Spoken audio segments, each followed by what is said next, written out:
Deus fala com você. Tem dias que Deus te prepara. Tem madrugadas que Deus te acorda do nada. Não é vontade de ir no banheiro, não é nada. É só para você orar. Ele está avisando: ore, me busque, esteja revestido. Quando você está dentro do plano de Deus, ninguém te engana. Pode fazer as coisas mais escondidas, Deus traz tudo à tona para você.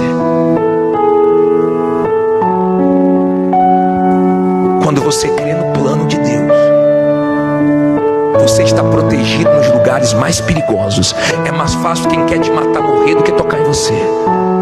Quando você crê no plano, você começa a experimentar coisas que você nunca imaginou. Às vezes na sua cabeça não consegue fechar, porque os pensamentos de Deus são mais altos do que os nossos. Depois você lê Isaías 55, do 8 ao 11, você vai ver que os pensamentos dele são mais altos do que os nossos. Ele não pensa como nós pensamos.